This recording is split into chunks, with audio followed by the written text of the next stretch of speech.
Welcome to the Pickleball Legends Podcast, hosted by me, Evan Small. This is the place where passion for the game meets the stories of the players, coaches, and fans who make pickleball more than just a sport. They make it a story worth telling. Today on the Pickleball Legends Podcast, we're joined by Rob Williams, one of the leading coaching voices in English pickleball. Rob is Pickleball England's Director of Coach Development, an IPTPA Director and Master Teaching Professional, a national level medalist, commentator and coach to England teams on the European stage. He's helped shape how pickleball is taught in this country, and today we'll explore his journey, his coaching philosophy, and where he sees the sport heading next. Hi Rob, welcome to the Pickleball Legends Podcast.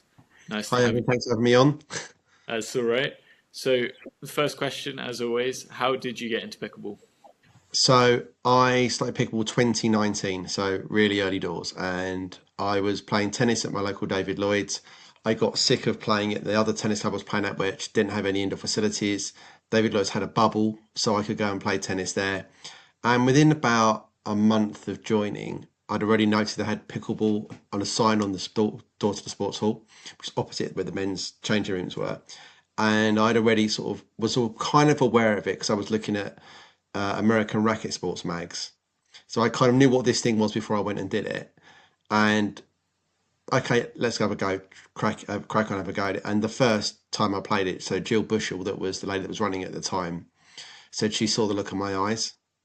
And he said she just knew that something changed, and I kind of got it. So basically, I was on Fleet Ace's website actually yesterday, and they had like the history of the club, and I saw a photograph from the very first time I played a competitive match out of the club, and it was 2019. I think it was like October 2019, November 2019. So really early doors in my career, I started playing the first time out there.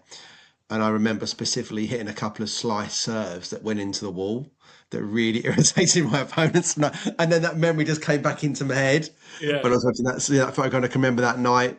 I was sort of playing, having some fun with it. I'd really been playing maybe 6 weeks, just about knew the rules and knew the scoring. But because I had played tennis before, not to any great level where I just adapted fairly easy. Yeah. I was known as Rob the Whacker to my little group that I was there initially. They all laughed when they see me and they're like, go slow, dink. I was like, just smacking the crap out of it the first few weeks.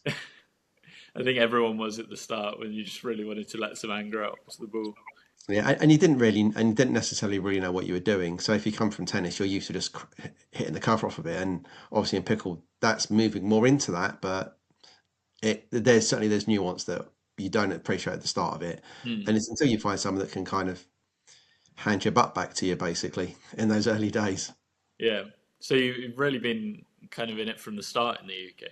Yeah, I mean, my Pickle England number starts with 1. It's only 4 digits long, and it's a low 1 digit, so low 4 digits. So, I mean, I'm right down the bottom end of it. I mean, I'm not early doors like as early as Sam or Pete Hitchman or Lou or Elaine Shawcross, but I'm really early. I mean, I'm pre-COVID, and so many people came in post-COVID that the fact that I was like doing stuff in lockdown, like hitting balls off wheelie bins and all this kind of stuff, just to keep yourself amused. And then there was a thing called Solitude Singles. And it was a Pickle England thing that sort of Sam created with a bunch of us. And I ended up actually subbing in for Karen Mitchell. And basically we were literally, it was all done on video. And what we had to do was they'd give us a skills test, and it'd be like, how many times can you bounce the paddle off your edge guard? Or how many times can you do keepy uppies like this with your hands? And all these kind of skills. And Louis was on it, Thaddy was on it, Anthony McIlvaine was on it. Couple of pros from America, and I ended up beating the pro in the first round because you all did it on video and they just matched you up, and you didn't see until they played the videos who did it. And some of the later skills I didn't get through, I'd actually probably would have won on those ones if I'd not got knocked out in an earlier. And it's like 1 or 2 shots was the difference on that. Yeah. And even now I can still hit tweeners between my legs up and keepy up is when you weren't allowed to lift your leg off the ground only because of that. Yeah. It's like little party piece things are still from that Solitude thing. No, so yes, it was an interesting time pre and post COVID. Yeah. So then, obviously, that was just you getting into it. How did that progress then? How did you get into everything that you do now? So I was very lucky in that when I was pre-COVID era and and before lockdown and stuff like that, I was playing with Louis Laville, Thaddeus Locke, Ed Hares, Greg Farman, Andre Strachan. We were all around that sort of era. Jack Butterfield. James Chaddier just started to come into it around some of that time. And I remember very clearly playing with Thaddeus up until 11 o'clock when the sports hall was going to close and we're getting locked down 2 days later. We were just like, we just can't not have pickle. And then when I came out from that, Andre and I decided to found Aldershot and Farnham Pickleball Club. So we'd done a lot of stuff through lockdown over in Windlesham, where we could play outdoors around the bubble of six and all the kind of stuff. And then as we started to go back to more normal life, I was chair of governance at the local school and I could get access to their sports hall that had just been refurbished, that had 4 dedicated badminton courts that we then just built into the club there. But all through those Windlesham sort of ignition era days, I was kind of coaching without having any formal pickleball qualifications. And I'd watched a lot of YouTube videos, worked out kind of what was going on. Had a cricket coaching background, did a bit of tennis, and had a lot of tennis coaching as well. So I understood the coaching process and how to kind of adapt things from there. And I always believe that once you got to a certain point in coaching, you've got like a coach's eye or a coach's brain, and you start to understand biomechanically how bodies work. And then you start to see the nuance in other sports that you may not necessarily have been trained in, but you understand the similarities and how things move and what generates spin and all that kind of stuff. Because I'd done table tennis and basketball and snooker, all those things around angle, geometry, spin, all worked really well. And then as we came out of lockdown, there was an IPTPA in Woking, and I did my level one, probably something like November, I want to say 2021. I think it was November 2021, something like that, was when I did the first IPTPA. That's when Sam got signed off by Riff, who runs the IPTPA, as a master teaching pro to sort of deliver courses in solo. Did my level 2 right by the end of the back end of the year. So I did my level 2 really quickly straight after. But I was kind of almost fully baked when I went into the level 1 to sort of go through from there. And then followed through the process that they needed more than one MTP. So the next master teaching pro was me. And then it was like the C1, do one, teach one, and build that out from there. And then it started being pickleball coaching became a bigger thing, and because there wasn't a lot of people that could deliver it with any qualifications, getting in early made a big difference. So then that kind of grew your coaching then from getting that IPTPA. So all the way to now, what are you doing with your coaching now? What's the developments? So I'm the director of coach development for England with Sam Basford, and we basically develop the Pickleball England level 1 qualification club instructor, Pickleball England level 2 club coach. So we completely designed those from scratch. The level 1, we used some of the IPTPA materials with their permission. Level 2, we completely created ourselves and did that all literally on our own back. We used a lot of stuff that we learned from, like some stuff from the LTA, some of our own insight, what we've sort of seen from other players, got some insight from other sports as well. So we used Richard Cheetham, who's a really respected fellow at the University of Winchester in sports coaching, used him to give us some guidance on that. Obviously, I know where you are at the moment because I recognise a hotel room. I'm part of the PSO travel team, so I spend a fair chunk of my time in Turkey doing pickleball holidays and coaching out there. Also got my own sort of coaching business under RW Pickleball, so I do clinics all around the world, flying out to do masterclasses in various places, doing masterclasses at the Hurlands Club in Farnham last weekend. Some few private clients, been talking to other clubs about maybe becoming like a resident coach for them. So I do like a day a week there or part of a day there. And just really, my life has pretty much become coaching. And of course, there was the England team for 2 years as well. So it's pretty much, I still play a bit, but really coaching is where it's at. That's what's generating kind of the income and my living and where it's all going from there. Yeah, and throughout your career, obviously from the start, you didn't know that you wanted to go into coaching. You just kind of fell into it as by the sounds of things. So when did you really know that you wanted to take coaching forwards? I mean, I started off playing and everybody kind of starts off pickleball playing, and it's like very few people go into it wanting to necessarily coach right from the start. I've kind of battled with that as player versus coach for probably the last 3 or 4 years. And it was a case of, whilst pickleball was kind of fairly good fun and it wasn't super serious and people weren't playing it a huge amount, doing a bit of coaching was fine. I could still drill a lot. And I remember I was sort of playing 4 or 5 times a week and then coaching a bit around that time. And as the balance shifted, and it just became, partly it was financial, which was people were starting to pay me and the demand was there. I had to kind of reconcile that I'm going to have to let my playing career go to a degree because the coaching career wants that. And actually, if you think about how you can make an income from coaching, how it brings the game forward by coaching, by elevating the game around you, and realizing that as I got older and more people came into pickleball, and it's things like, so think about Richard Love's coming from like playing tennis his entire life, Anna Linton's coming from playing tennis their entire lives. So I didn't do that. I sort of played for a couple of years seriously as a kid, like 9 to 11, would play in the garden with my neighbour a bit. Didn't play cricket mainly, then didn't really come back to tennis till 2012. So I'm like late 30s coming back into it. And it's that realizing that I don't have that grounding that some of those guys have got around split steps, core mechanics. Same for squash players, badminton players, all these people that come in, look at like Kirsty Gray from the England team, how far she translated in. Yeah. Look at, if you look at like the England squad, the only one that really didn't do a high level tennis kind of thing at some point in their career is either Julie Mack, who was football, or Helen Kenner, who was like hockey as sort of where she was going. But most people have come from another racket sport. So it's that realizing actually, well, I might not be able to do it to that level or have that little bit of a leg up from that legacy. That doesn't prevent me from being the coaching side of it. And I've had some sort of, I mean, I remember sort of Helen's daughter Evie saying to me, Rob, there's something about how you see things so quickly that you shouldn't be denying that skill set you've got as a coach just to try and play. And this year's kind of like my year of trying to do both. Yeah. I'm trying to balance both of it. I'm in the gym trying to get fitter, trying to train and drill a bit more, as well as still do the coaching. But it's really hard. People think, oh, you're on court, you're coaching. You must be doing loads of hitting. No, you spend probably 95% of the time standing on the sideline giving people advice and not hitting the ball unless you're doing a one-to-one. And if you do lots of clinics like I do, you're like on for like 30 seconds, a minute, 2 minutes, here's a demonstration, when to do this lovely reset like this.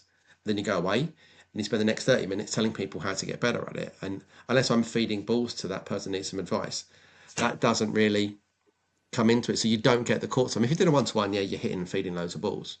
But it's not quite the same. It's not the same. Even when you're hitting in and feeding in that, it's not the same as playing. No, I mean, you're still feeding the balls, right? I was having this conversation with somebody the other day that when I then go on court after coaching, I end up feeding people balls mid-game, and that's not exactly what you want to be doing, right? Yeah, trying to figure out the coaching skill set versus the playing skill set. I mean, I have advised one player that does some coaching for lower level players and then goes and plays, is to actually have two paddles. And for when you go with a low level player, have a different kind of over grip on it that feels has a different tactileness to it. So Right. that there's a brain body connection between this is my playing paddle and this is my coaching paddle. And that they could actually kind of use that as a way to change that kind of thing from here. I mean, for me, I tend to get so little time actually on the play court. And it's, if I do, it tends to be drilling. I'm just kind of, it's just trying to change that mindset. And it depends on the players you're working with. If you can play with high level players and coach high level players, then you can keep that reps in. Yeah. But sometimes you just need to dedicate the drill time to it and just try and have a different skill set. Yeah. I've considered at times trying to feed left-handed, so to actually not feed with my dominant hand. So actually, I'm training that skill as like a feeding skill, and the right hand is my playing hand. And maybe that's something I had thought about possibly doing, but I've never really explored it. But just to try and keep the two parts of what you do separate, because obviously you know from being over in Turkey with Sam working that it's a very different skill set. Yeah. Yeah, it's completely different.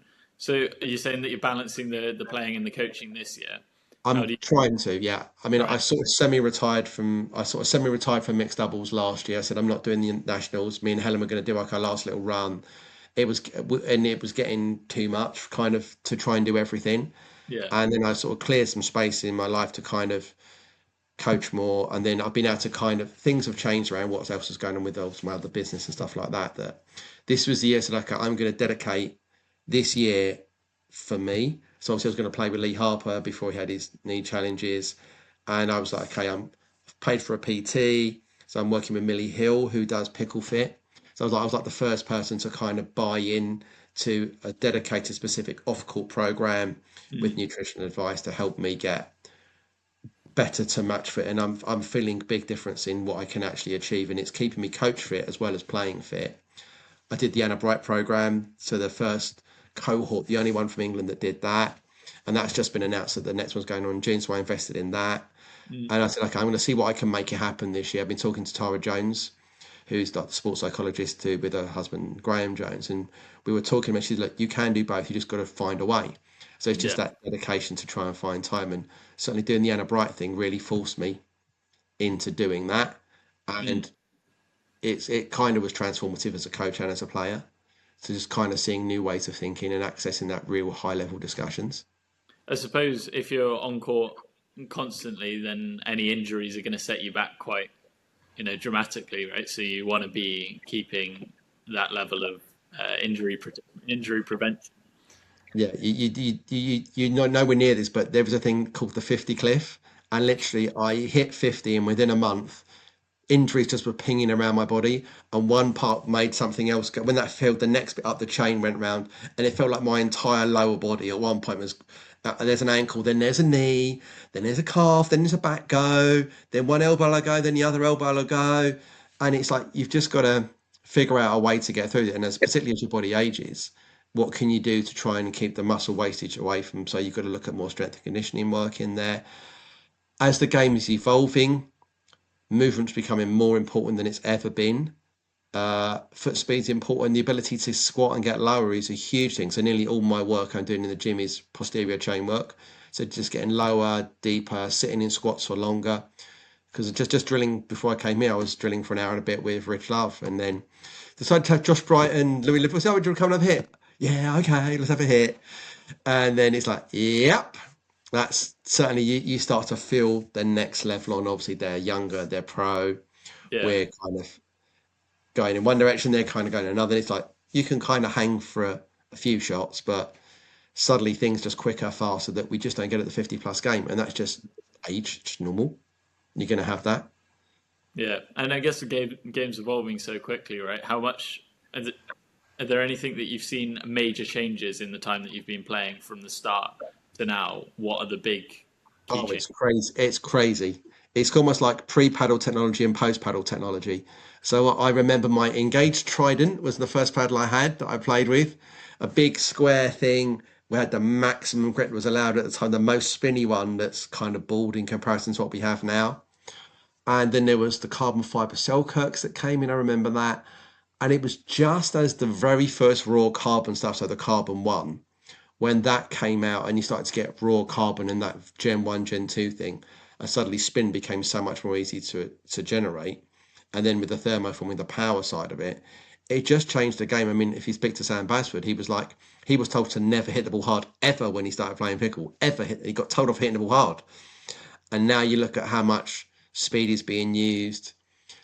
And I think what's happening is that our England particularly has a different style to other parts of Europe and other parts of the world. Mm, Due to the fact that in our major competitions we play with a hard outdoor ball because of the surface we're using. If you use that same ball, and you'll know from where you are right now, you're out in the lovely sunshine, those balls do not behave like the balls behave back home. no. They will go soft, they will go squishy, they won't tend to crack. You leave them in the sun, they'll go soft. So it becomes more like the game that you would play indoors with an older ball. I mean, I remember picking up a ball in America that had been in the Florida sun for like 6 hours, and it squashed like a jug. And everybody knows a jug is a really squashy thing you can do that with. Yeah. And this X40 was squashing like a jug and popping back to size. But if you use a lifetime, which is the kind of the PPA Pro Ball, that doesn't happen. Right. So certainly English pickleball has evolved into a faster, more counter-attacking, speed-up based game. But over time, people will get better at handling that. And dinking will come back in and the softer game will come back in. And the problem is if you get the ball slightly too high, you will get punished, as I did an hour ago. Although the only time I got hit was not my fault. It was no, I'm not throwing Rich totally under the bus, but yeah, he absolutely popped it up, and I actually wore it under the right armpit here. There's a lovely little photograph on Instagram on my story of where I got tagged. So Yeah. yeah, I mean, just power's come in. The ability to hit spin has come in. The ability to shape a ball has come in that we didn't used to have, and also just it's become younger. It's become faster. It's become fitter. It's become more serious. Even in the pro game in America, you look Mm, at go back 2018, 2019, 2020. We're only really seriously 4 years into pro pickleball. Prior to that, you'd think about so like Tyson McGuffin, who's an OG. or Matt Wright. So Matt Wright was kind of still got his real job. He's only sort of playing around with it. But someone like Tyson was playing a tournament, then flying to the next event, coaching clinics and lessons for the first and 2 days of that to make money to kind of keep going, then start to play the tournament again, then do stuff around it, and then rinse and repeat that cycle. So the early pros were kind of almost where we are, which is we'll pop in, make our money from coaching, and then play into it. So certainly you'll see that there's sort of clinics and masterclasses that go on a little bit around the PPAs and the APPs, but that's going to kind of be a model as we haven't quite monetized yet in Europe. But I think that's what we're going to start to see is less of the clinic-based stuff around tournaments, and that you may find that people will earn enough money from sponsorships and prize money to actually be able to truly be pro and truly train on that. Yeah. We can go from there. Yeah. So you're saying that the game's gonna, or it has gotten to the point of more power and stuff like that, but getting better. Tell me how you're coaching people to adapt to that and, break into this new game. So, I mean, what we get asked, and depend on the level of the clinic, we're normally getting, how do I deal with bangers? So almost without fail, at a lower level session, how do I deal with people that are going to bang the ball hard at me? So it's teaching that lovely block volley, that reset to try and absorb some of the pace. I mean, that they could counter attack back, but that's tough to control that. And depending on how they play, the ability to try and absorb the pace is going to be useful for everything in pickleball. But we're talking more about two-handed backhands. If you think about when I started, people didn't have two-handers, really. There wasn't a thing. And it wasn't a thing even in the pro game, really. And for men, even now, you've still got some that cling on to their oneies. So some like Yuta Funamitsu, Tyson McGuffin still got a oney. But nearly every male pro is now bringing a two-hander in. All the female pros are pretty much two-hander, now starting to bring some one-handedness in. Anna Bright's been talking a lot about a one-handed flick. So we're talking more about off the bounce stuff. Right. So I'm really having to do a lot of work about ball height. So if you speed up a ball from the wrong height, then it's too high on the other side and they're just going to slap it down on you. So it's trying to get people to figure out what's the correct height for me to try and speed up. And we used to do the old traffic light thing where I'd go and I'd have like a pair of jogging bottoms, grey jogging bottoms, and I'd have a green top on, and then I'd have yellow shorts underneath and red socks. And literally I would just whip the jogging bottoms on to get a reaction. It'd be like, okay, this is your rough traffic light system. That's changed. Yeah. A good player with a decent paddle can accelerate from mid-shin, potentially almost off the bounce. And depending on where they're on the court and where they're attacking, all those rules don't apply anymore. So it's now, I like to do discovery learning with my students. So rather than me telling you, this is the prescription, this is the height you don't, this is the height you maybe, this is the height you do. Some of that applies, but it's such a shading, and I try and create situations where they explore it and figure it out themselves. So they actually are putting into a conditioned situation, and then you see the actual output of what you do. So rather than actually saying, if it's mid-thigh, don't speed it up. Let them figure it out. For some people it might work, for some people it might not. Against some people it might work, against some people it might not. So the more we can make them self-aware of what works for them and explore and put into an exploratory space, it's going to be better than just giving a rigid rule. I mean, to be fair, if it's above the height of the net, slap it hard. That's kind of a given. It's a general rule. Lower doesn't mean it's unattackable anymore like it used to be. And when you're coaching, are you coaching like what level and age range are you coaching? God, it's everything. I mean, I've had 10-year-olds in certain clinics. I've had 75-year-olds in certain clinics. I mean, everything. When you go further around the world, they are just starved for quality coaching. There's not a lot, and it's difficult to grow it depending on what the local federations have got. So I will get every level to every kind of stuff from there. I mean, if you just think about last weekend, had 3 former PPL players in one clinic and someone that had just come in but was from a high-level tennis background, some borderline beginners, some guys that are 3-0s or think they're 3-0s, they play more like a 3-5, just need to sort the mobility out a little bit. It literally, I will have anything. And because I do mainly clinic work rather than one-to-ones, that kind of gives me a broader scope. So I see a much wider range of stuff from there. And The one-to-one stuff, I mean, that kind of tops out around 4 or 5-ish, generally speaking. Once you get beyond that, they're almost in that drilling with their peers kind of phase, Right. where what coaching would probably look like to them more would be beneficial. It's more like bench style coaching or looking at trends and tendencies. So I've done some stuff like with Nathan Hill and Claire Borgwine last year, when they were sort of looking at how they played as a pair and looking at positioning and structures. And it was tweaks of a foot, this position, a foot, that position. Don't put that dink there, put that dink there. More in that high level strategic stuff Mm. is where, and that's some where the England team stuff comes in, where they come into you pretty fully baked. It's more okay, trying to either research your opposition, which was tougher this time round because we had such a short run up to actually research the teams. The previous time in the first Euros, I was able to spend a couple of days just watching all of the other nations play in the pre warm up. And then this time, no one was playing the pre warm up. It's like they're just not doing it. So it's like, what can I find on YouTube? Yeah. And trying, it's literally needle in a haystack. How can I find someone whose name I only found a week ago that doesn't have any, someone's got no duper. So you Yeah. literally like, guess. So it's almost, if you can get a gimme match for your team, can I go and watch the other teams I don't know that have got some stuff? I was like, you got to just try and read the runes, and sometimes it's just try and figure it out in the time in the end change, and Yeah. hope that your players are strong enough to get through that. Yeah. So carrying on with the European Championships, how was that for you? I mean, season what first time we did it, I was sick as a dog. I was so ill it wasn't true. I definitely 100% didn't have COVID. Felt like I had COVID. Right. And I know I was, you can tell how bad I was. I tried to fill in on one of the days and played a game, and it's like, I can't even hit a ball. So adrenaline, willpower got me through that first one. That was an incredible experience. That first one, being in your home nation as well. Yeah. See, second time round was tough. It was brutally hot, very little shade, big venue. Think about we were in Southampton. The actual conditions for the players and for the staff were tough because you're in like sapping heat, moving from court to court to court in a big complex. I mean, the Sporto Italico is huge. On Yeah. the Sunday, they shut down the roads to let the Lazio versus Roma go on two different sides of the pathway to get through there. I mean, it's an absolute privilege to coach your nation, but boy, is it tough because you're trying to figure so much out in real time. You're managing personalities, you're managing on-court staff, you're managing getting people ready.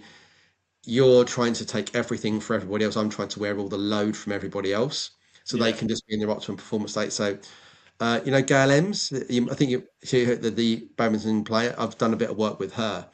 And she said her coach, Andy, when she was playing with Nathan, was the insulation wire. Then anything would kind of go wrong with either of them, it'd be the earth one. It would all it would go through them. So I kind of went into the Euros trying to be like, okay, can I be the earth wire? Can I try and absorb stuff so they don't have to worry about Yeah. food, this, that, and really, they remembered in the first Euros, I had the spreadsheet that said, this is the court you're going to be on, this is the team you're playing, this is the duper, this is their names, this is what you're going to get. And then we kind of replicated that as best we could for the second time round.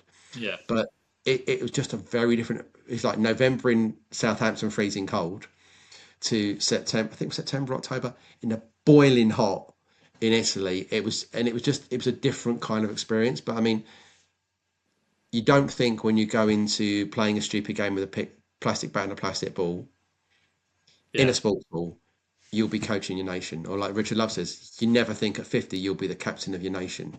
It's just not a thing you think about is going to happen. And it's what this game has done is it's come from nowhere that no one really knew about it to suddenly create this whole new sporting infrastructure. Mm. And the weird thing is it has an older demographic that still has some stuff they can do. All the newer sports will come in, it will still skew younger, but because it kind of started older, there's still masters level stuff. There's still Yeah. champions pro and senior pros in the States. It's not like you age out like you do in a lot of sports, and it's still a valid and legitimate thing Yeah. despite being older. Well, it is an incredible sport, right? It changes people's lives constantly. I just lost the last bit of that, Evan. Just say that again. It changes people's lives constantly. Like it's given me a career. Well, hopefully, giving me a career. It's giving you also a career, and it's incredible. Yeah, I mean, James Chowdhury says it's like a unicorn sport. Yeah, It's where you ever see something that's just going to pop up, and suddenly it explodes. Anybody can play it. Everything works really well for each other, and it's just building business opportunities everywhere. Look at the venues that are being built. Look at the holidays that we've both been on. Look at this. Look at the tournament stuff that's starting to be created. There's a whole new infrastructure. Look at the paddle brands that are out there, the British brands, the Chinese brands, the American brands. There's just this huge thing that's just changing how people live yeah, and keeping people active for longer, keeping people moving for longer, bringing people into sport that have never been into sport before. There's something really magical about it. yeah. I don't know if you've watched the podcast before, but we've got a section called the Pickle Pals segment. So Okay, it's 60 seconds of quick fire questions because the podcast okay, is sponsored by Pickle Pals.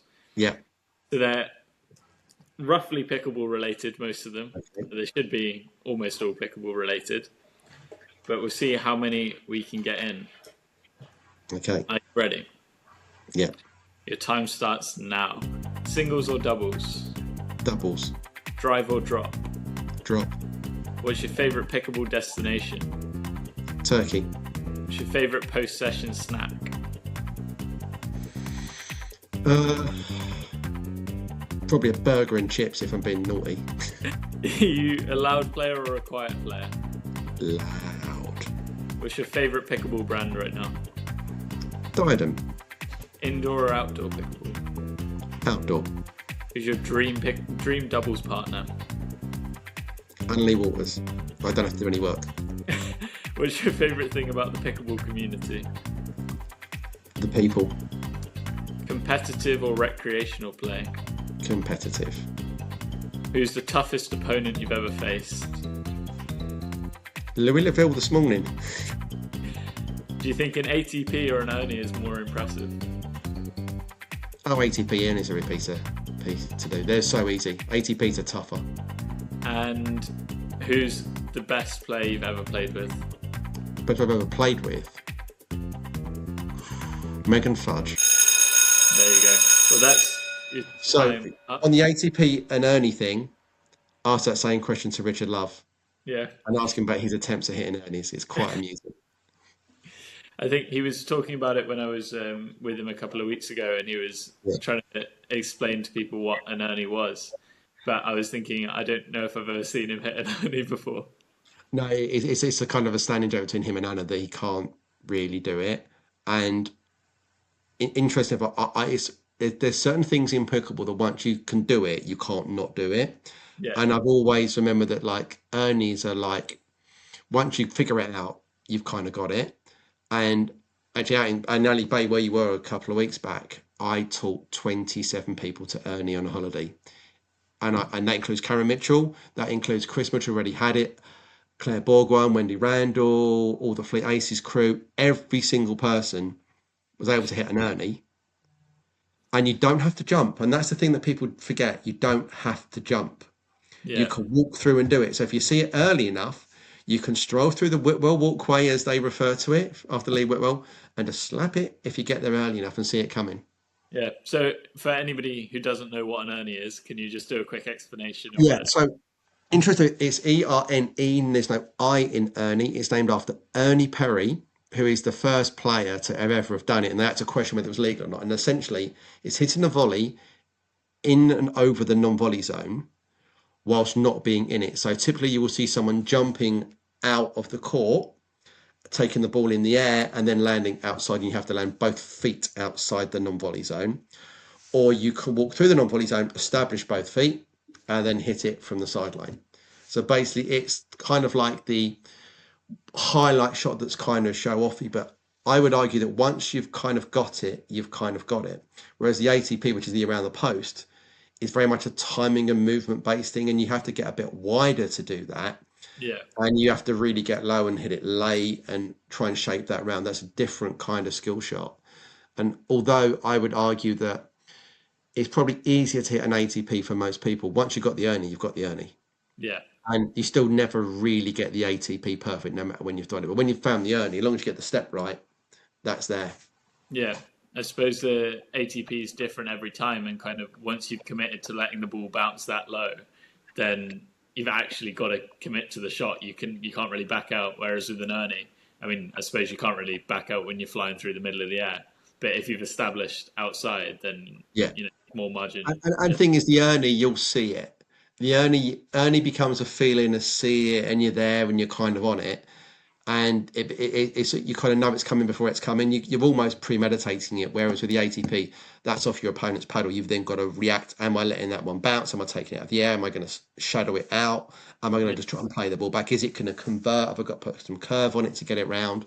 All of those kind of things. Yeah. All right. Well, we've spoken about some pretty interesting topics. Thank you very Yeah. much for being on the podcast.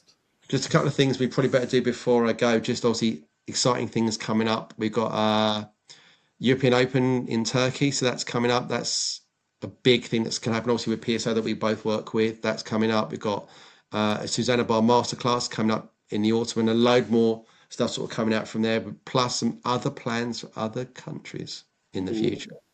So everyone that's watching this or listening to podcasts, watch this space. There's going to be some more stuff coming in 27, hopefully, with just new, different kind of experiences where you can still get that holiday thing that we've kind of been creating, but move it to other locations and just do more stuff from that. And then really it's just full steam ahead trying to grow the game. I mean, just before this, I had emails from Ireland, emails from overseas, just trying to work out where's my next visit going to be? Can I do some more education? So I think education is the thing that with the starved, people want to get better as a coach and then bring the game wider. And then we've got a big job as PBE to make that happen. Yeah. All right. Well, thank you very much. Cool. No problem, Evan. And I'll speak to you soon. We'll catch you in the episode. Yeah. Enjoy the rest of your time in Turkey. Thank you very much. Thanks, Evan. Soon. Bye. Thanks for watching this episode of Pickleball Legends. If you enjoyed it, don't forget to like, follow and subscribe. Whether you're watching on YouTube or listening on Spotify, Apple Podcasts or anywhere else you get your fix. We've got new episodes coming out every 2 weeks, so make sure you're following so you don't miss the next one. Thanks for tuning in, and as always, keep dinking, keep smiling and stay legendary.